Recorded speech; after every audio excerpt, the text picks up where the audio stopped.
नमस्कार, आप देख रहे हैं इंडिया न्यूज। मैं हूं आशीष सिंह और एक बार फिर हम आपके लिए लेकर आए हैं इंडिया न्यूज का लाइव कोविड ओपीडी। कोरोना का कहर इन दिनों पूरे देश में पैर पसार रहा है। उत्तर से लेकर दक्षिण, पूर्व से लेकर पश्चिम, कहीं भी चले जाइए, हर कहीं आपको बस नजर आएगा तो खौफ, वो खौफ जिसके साए में आज जीने को मजबूर है हिंदुस्तान के आवाम। हर तरफ लोग परेशान दिख रहे हैं। कोई अस्पताल के चक्कर काट रहा है तो कोई शमशान में जगह ढूंढ रहा है। किसी को अपनों के जाने का गम है तो कोई अपनों को बचाने की जद्दोजहद में उलझा हुआ है। आलम यह है कि इंसान जिंदगी और मौत के बीच में झूल रहा है। जिंदगी और मौत का फासला बेहद कम हो गया है, लेकिन ऐसे वक्त घबराने की जरूरत नहीं है। आप संयम के काम लें और घर पर ही रहें। इंडिया न्यूज ने आपको हर तरह से मदद करने के लिए तैयारी कर ली है। इंडिया न्यूज की ओपीडी लगातार जारी है। आप डॉक्टरों के पैनल से अपने सवाल पूछ सकते हैं। आपके लिए हमारी फोन लाइन्स खुली हुई है। इसके साथ फेसबुक और ट्विटर हैंडल पर भी अपने समस्या आप हमें भेज सकते हैं। लगातार हम नंबर्स और हमारे ट्विटर और फेसबुक हैंडल्स को हम लगातार आपके टीवी स्क्रीन पर फ्लैश कर रहे हैं, जिसके जरिए आप हम तक आपके सवाल, चाहे वो कोरोना रिलेटेड हो या फिर स्वास्थ्य रिलेटेड, आप जरूर पूछ सकते हैं।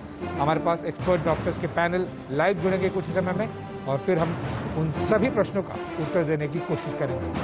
कोरोना के खतरनाक वेरिएंट पर स्वास्थ्य मंत्रालय का बयान है। B.1.1.7 वेरिएंट का महाराष्ट्र के बाद दूसरे राज्यों में असर दिख रहा है और ये लेटेस्ट अपडेट यह है कि B.1.6.1.7 का भी असर देखने को मिल रहा है। कई वेरिएंट के बारे में रिसर्च की गई है। वेरिएंट को लेकर राज्यों को जानकारी दी जा रही है। कोरोना नियमों के पालन, आइसोलेशन से बचा जा सकता है।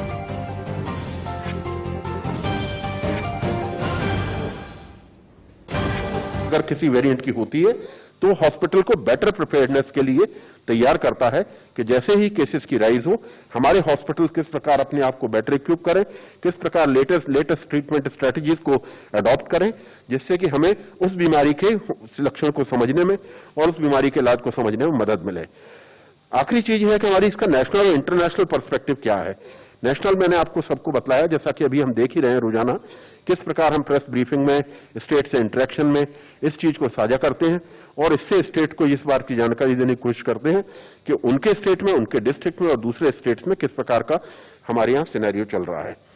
दूसरी चीज इंटरनेशनल में, जैसा कि राघवन सर ने शुरू में बताया कि जब तक कोई भी कंट्री इससे इन्फेक्टेड है तब तक हम अपने देश को सेफ नहीं मान सकते।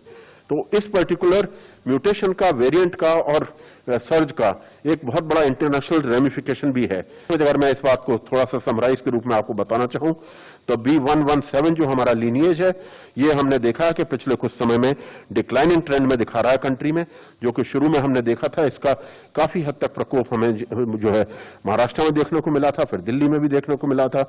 तो अब आज की तारीख में हमारा जो B.1.6.1.7 लीन कहना चाहूंगा, ये मैंने पिछली बार के उसमें भी कहा था कि हमारा ये कोरिलेशन जो है मुख्य एस्पेक्ट होता है और बिना कोरिलेशन के हम किसी भी प्रकार की सर्ज को, किसी भी प्रकार के सिनेरियो को उससे डायरेक्ट लिंकेज नहीं कर सकते, नहीं कैसे स्थापित कर सकते। जो ये वेरिएंट की बात हो रही है, ये हमारे देश में पहले से आ गया है या हमारे देश में इसमें आने की संभावना है, और अगर ये आता है तो हमारे देश में किस प्रकार का ये बिहेवियर करेगा और जिससे कि हमको किस तरीके से सावधान रहने की आवश्यकता है।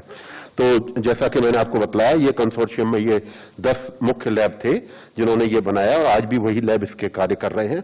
हम लोग इसको बढ़ाने का भी प्रयास कर रहे हैं।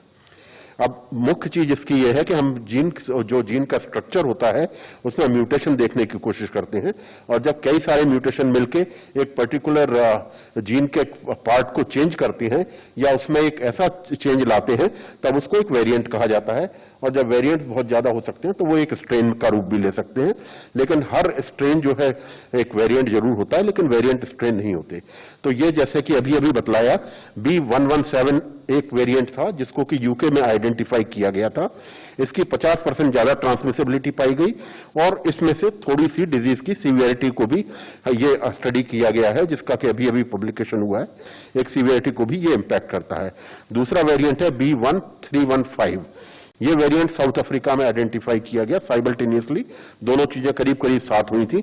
और ऐसे ही थर्ड वेरिएंट है P1, जिसको कि ब्राजील और जापान में साथ साथ किया गया। इसके अलावा भी बहुत सारे वेरिएंट्स हैं जो आप साथ में देख रहे हैं, जिनको कि स्पाइक प्रोटीन एरिया में, जो कि अभी राघवन सर ने काफी डिटेल में बताया कि किस एरिया में वेरिएंट हमारे लिए एक वेरिएंट ऑफ कंसर्न बनता है या वेरिएंट अंडर इन्वेस्टिगेशन बनता है। तो ये पर्टिकुलर म्यूटेंट्स हम लोगों ने स्टडी किए गए। आप देखेंगे L452R, E484Q और ये बाकी L452 एंड E484Q साथ में, और N501Y और N440K, जो कि आजकल आप काफी न्यूज में देख रहे हैं। ये सभी वेरिएंट उसी के प्रकार हैं। तो वेरिएंट्स अब काफी ज्यादा भयानक होते जा रहे हैं और इसीलिए कई वेरिएंट्स इसमें से जिम्मेदार है जिस तरह से लगातार केसेस बहुत तेजी से बढ़ रहे हैं।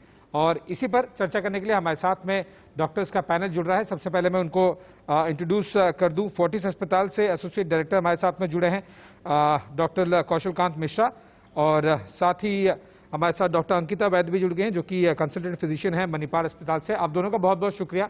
आपने ऐसे समय पे जहां काफ़ी ज़्यादा समय की कमी है, आप लोग काफ़ी ज़्यादा टास्क कर रहे हैं, इंडिया न्यूज़ से जुड़े और कोविड ओपीडी में लोगों की समस्या दूर करने की कोशिश करेंगे।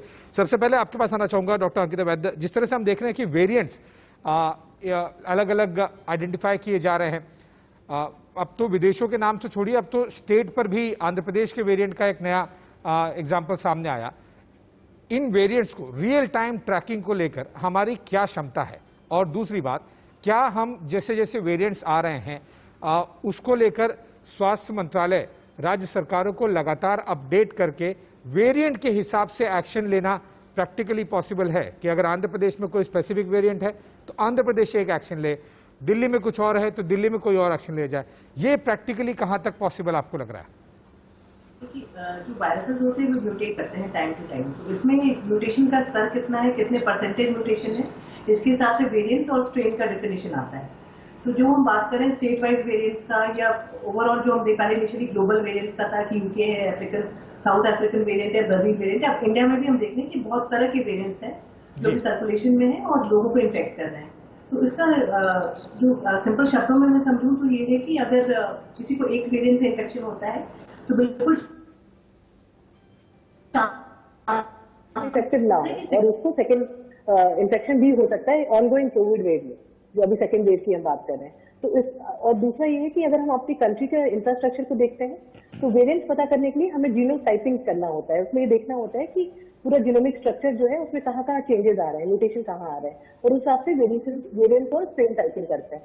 तो इसके लिए एक डेजिग्नेटेड लेबोरेटरीज ही होती हैं। जैसे अगर मेजर हम बात करें तो एनआईवी पुणे है जहाँ पर इसका इंफ्रास्ट्रक्चर अवेलेबल है और जहाँ पर इसको आइडेंटिफाई किया जाता है। तो ये जो है ये पॉसिबल नहीं है कि हर लैब में किया जा सके, डेजिग्नेटेड सेंटर्स पे ही हो सकता है। और दूसरा ये कि वेरिएंट्स जो होते हैं उसको भी अगर जो आप बता रहे हैं स्टेट वाइज अगर हम कंट्रोल करने की कोशिश करें ट्रांसमिशन का, तो ऐसा बिल्कुल पॉसिबल है कि अगर हम आंध्र प्रदेश का एक वेरिएंट को वहां से रेस्ट्रिक्शन लगा रहे हैं कि यहाँ से आप मूवमेंट रेस्ट्रिक्शन करें दूसरे स्टेट में, बट दूसरे स्टेट में भी वेरिएंट्स डेवलप कर सकते हैं।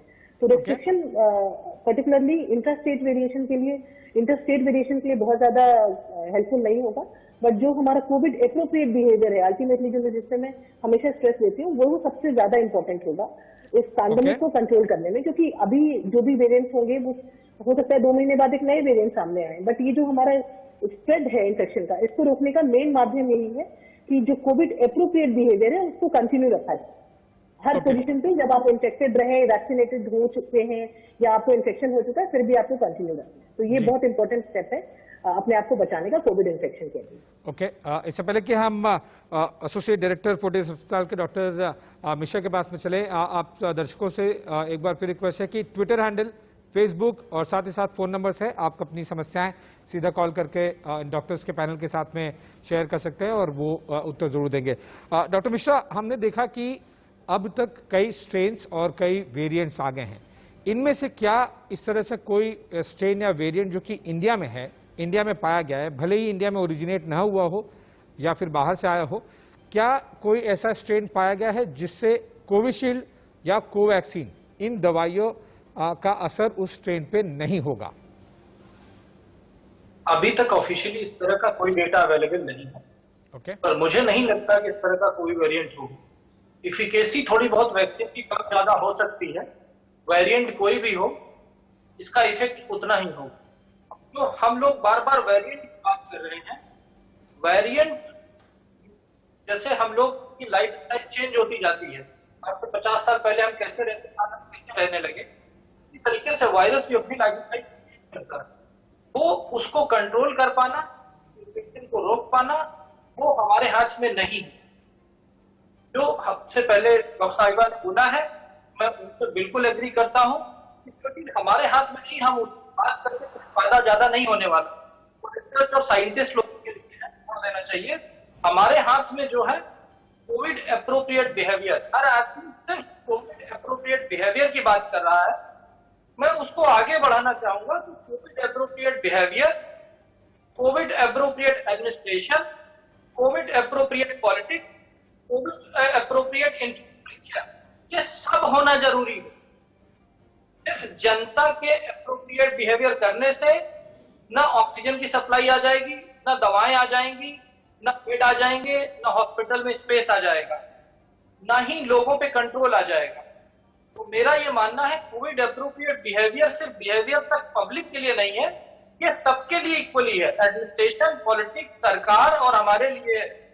और हमें वेरिएंट के बारे में ना बात करते हुए सीधे सीधे अपने कामों के बारे में बात करना चाहिए और फ्यूचर की प्लानिंग करनी चाहिए, ये मान के कि ये वेरिएंट आएगा और थर्ड वेव दोबारा आएगी। हो सकता है ये इतनी खतरनाक है या इससे ज्यादा खतरनाक हो या इससे कम खतरनाक हो, लेकिन जब हम तैयारी करते हैं तो हम ज्यादा खतरनाक की तैयारी करते हैं। और अभी हमारे पास कम से कम 6 से 8 महीने हैं। हम एक बार फेल हो चुके हैं, हम का मतलब एज ए पब्लिक हम, और जो सरकार फेल हो चुकी है। बिल्कुल। तो अगले 6 महीने तक वो चीजें जो नहीं की गई हैं, ऑक्सीजन की सप्लाई, मेडिसिन, हॉस्पिटल, बेड, इस पे पूरा जोर देना चाहिए और लॉकडाउन की कंडीशन को छोड़ना नहीं चाहिए, लॉकडाउन को बना के रखना चाहिए, इसेंशियल वर्क कराना चाहिए, वर्क फ्रॉम होम को प्रमोट करना चाहिए। आप ये समझिए कि पेरिस में, फ्रांस में अभी तक 1 साल में अनलॉक अब शुरू हुआ है। उत्तर यूके में 6 महीने बाद अनलॉक शुरू हुआ है। साथ साथ हमारा वैक्सीनेशन प्रोग्राम बहुत स्ट्रॉन्ग और टेन्युअस चलना चाहिए।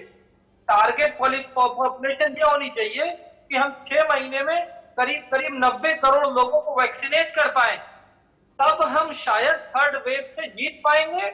वो वेरिएंट कोई भी हो सकता है। अगर 90% 90 करोड़ लोगों को हमने वैक्सीनेट कर लिया तो हम थर्ड वेव को डिफीट कर पाएंगे, वेरिएंट चाहे जो आए। तो जो हमारे हाथ में, हमें उसे करना चाहिए, ना कि हमें वायरस के बारे में ज्यादा बात करनी चाहिए।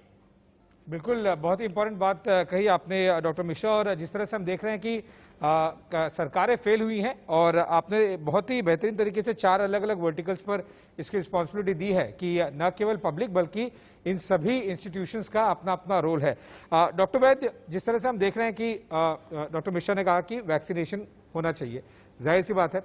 अभी हम पिछले महीने भर में हमने देखा है कि वैक्सीनेशन की प्रक्रिया को बढ़ाया गया है, उसकी प्रोडक्शन कैपेसिटी को बढ़ाया गया है, चाहे वो कोविशील्ड हो या फिर कोवैक्सीन हो या फिर फॉरेन वैक्सीन हो, उन सबको एक बार फिर उनके लिए दरवाजे खोले गए हैं।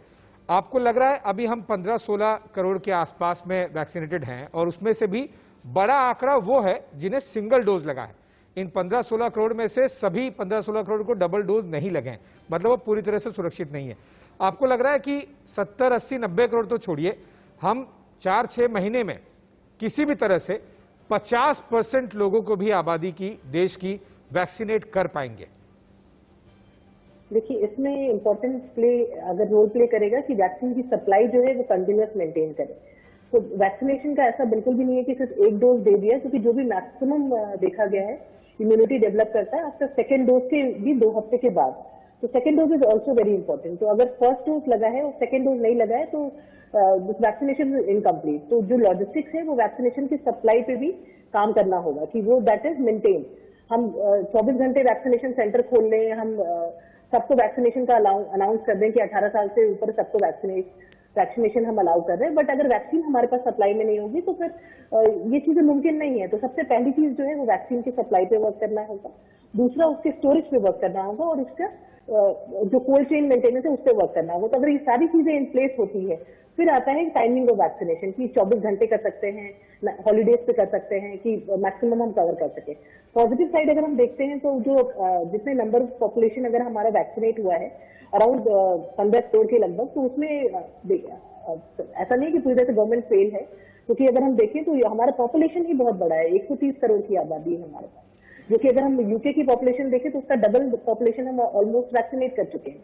तो इस चीज के लिए भी आई अप्रिशिएट कि हमारे गवर्नमेंट ने वर्क किया, बट अभी जो है लॉजिस्टिक्स को ध्यान में रख के सारे अनाउंसमेंट करने हैं कि बिल्कुल ऐसा ना हो कि एक डोज मिल जाए, सेकंड डोज अवेलेबल ना हो, और फिर जो वैक्सीनेशन की एफिकेसी है वो कंप्लीटली जो हमारा एक्चुअली मोटिव है लोग को प्रोटेक्टिव एंटीबॉडी डेवलप कराना, वो फेल हो जाए। तो ये चीज लॉजिस्टिक हो तभी अनाउंसमेंट हो और वैक्सीनेशन जो है वो स्टार्ट हो। ओके, डॉक्टर मिश्रा, आपने थर्ड वेव की बात कही, उसकी लेकर तैयारी की बात कही, किस तरह से तैयारी की जानी चाहिए, विशेष तौर पर तब जब हमारा जो पैनल है वो प्रेडिक्ट नहीं कर पा रहा है कि एग्जैक्टली किस स्केल तक कितना बढ़ेगा थर्ड वेव, अगर आएगा कम आएगा ज्यादा आएगा, किस हद तक होगा। बस एक बात कही जा रही है कि बच्चों पर ज्यादा असर करेगा, वो तो एक आम बात है, क्योंकि जाहिर सी बात है जब 18 से कम वर्ष के लोगों को नहीं लगा है वैक्सीनेशन, हुआ ही नहीं होंगे, तो जाहिर सी बात है वो सबसे ज्यादा अफेक्टेड होंगे। तैयारी किस तरह से करने की जरूरत है? क्या हमें जो पेडियाट्रिशियन स्पेशलिस्ट डॉक्टर्स हैं या फिर उनके लिए स्पेसिफिक जो वार्ड्स हैं, बच्चों के अस्पताल हैं, क्या उस फोकस तरीके से हमें तैयारी करने की जरूरत है? जब हम हार गए सेकेंड वेव में, हम अब हमारा सिस्टम जद्दोजहद कर रहा है, तब पता चला कि ऑक्सीजन जो कि मूलभूत चीज है किसी भी मेडिकल इंफ्रास्ट्रक्चर के लिए, वो कम पड़ रही है, रेमडेसिविर कम पड़ रही है, बेड्स कम पड़ रहे हैं, डॉक्टर्स डबल शिफ्ट कर रहे हैं, नर्सेज डबल शिफ्ट कर रही हैं, आर्मी के अस्पतालों में भी कई चीजें कम पड़ रही हैं। थर्ड वेव में क्या इन सब चीजों पे, ऑक्सीजन, रेमडेसिविर, बेड, इन सब चीजों का ख्याल रख लिया जाए तो क्या हम थर्ड वेव के लिए तैयार हो जाएंगे, या फिर कुछ और चीजों की भी तैयारी करने की जरूरत है?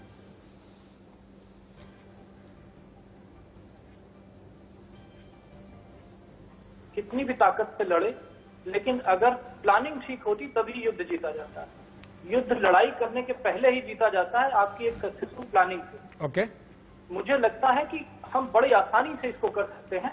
हमारे पास ये डेटा गवर्नमेंट की तरफ से अवेलेबल है कि कितने % लोग इन्फेक्ट हो चुके हैं, और हम ये मान लें कि अगर हम थर्ड वेव आती है और उसमें पूरे हिंदुस्तान को अगर हम इन्फेक्शन मान लेते हैं हो जाता है, अगर वो मान लेते हैं करीब 100 करोड़ लोग इन्फेक्ट होते हैं, तो वो 100 करोड़ लोगों में ये समझ लीजिए कि केवल 15% लोग ही हॉस्पिटल की तरफ जाते हैं, 95% लोग अपने आप एसिम्प्टोमेटिक होकर ठीक हो जाते हैं।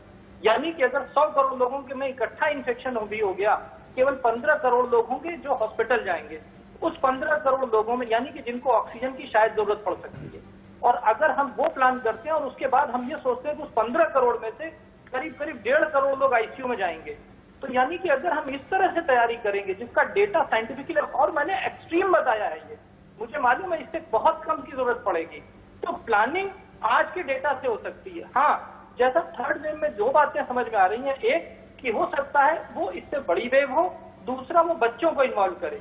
मैं बड़ा फ्रैंकली बात करना चाहता हूँ, चाहे वो प्राइवेट इंस्टीट्यूशन हो चाहे गवर्नमेंट इंस्टीट्यूशन हो, सबको मिला करके हमारे पास जो निक्कू होता है, निक्कू मतलब कि नियोनेटल आईसीयू या बच्चों के लिए जो आईसीयू होते हैं, उसका नंबर बहुत ही कम है। अगर हमें ये मालूम है, हमारे साइंटिस्ट ये कह रहे हैं, जैसा हमें भी लगता है कि बच्चों को इन्वॉल्व करेगा, तो बच्चों के लिए आईसीयू की तैयारी आज से शुरू हो जानी चाहिए। और जितने बड़े हॉस्पिटल हैं, बड़े हॉस्पिटल का मतलब अगर कोई भी ऐसा हॉस्पिटल है जिसका बेड स्ट्रेंथ 50 से ज्यादा है, तो वहां पे उनका अपना ऑक्सीजन कंसंट्रेटर का प्लांट लगना मैंडेटरी होना चाहिए। 6 महीने में सरकार की मदद से और प्राइवेट प्लेयर की मदद से ऑक्सीजन, क्योंकि ऑक्सीजन, ये समझ लीजिए कि अगर ऑक्सीजन होती तो जो दिल्ली में या हिंदुस्तान में मौतें हुई हैं वो लगभग 70% नहीं होती। तो ऑक्सीजन एक दवा की तरह काम करती है, क्योंकि वायरस अपने आप खत्म होता है, वायरस अपने आप न्यूट्रलाइज होता है बॉडी की इम्यूनिटी से जी। ऑक्सीजन से हम लोगों को बचा सकते हैं कुछ टाइम के लिए। जब बॉडी की इम्यूनिटी कंप्रोमाइज होती है, यानी कि बॉडी की लड़ने की क्षमता कुछ दिनों के लिए कंप्रोमाइज होती है, उस दिनों में ऑक्सीजन की जरूरत पड़ती है या दवाओं की जरूरत पड़ती है, और वो ड्यूरेशन इस कोविड में करीब करीब 1 हफ्ते से 10 दिन का जी। है। यानी कि हम 10 दिन का बैकअप अगर दे देते हैं तो आदमी अपने आप रिवाइव कर जाता है। बिल्कुल। तो इसमें ऑक्सीजन का बहुत बड़ा रोल है। इसके अलावा जिस रेमडेसिविर की बात की जा रही है, मुझे डॉक्टर मिश्रा, सॉरी, मैं आपको रोकना चाहूंगा, एक ब्रेक का समय हो गया है, लेकिन इस चर्चा को मैं जरूर आगे बढ़ाऊंगा क्योंकि ये एक तैयारी वाली चर्चा हुई। अब तक हम जनरली कई चीजों को लेकर अभी जो कुछ फेलियर हो रहा है उसको लेकर कर रहे थे। मैं इस चर्चा को आगे बढ़ाऊंगा। डॉक्टर मिश्रा, साथ ही साथ हमारे पूरे पैनल से मैं रिक्वेस्ट करूंगा कि हमारे साथ में बने रहिए। डॉक्टर वैद्य भी एक छोटे से ब्रेक के लिए रुक रहे हैं, जल्द हाजिर होंगे और इसी पैनल के साथ में अगले वेव की तैयारी की चर्चा को आगे बढ़ाएंगे। एक छोटे से ब्रेक के लिए।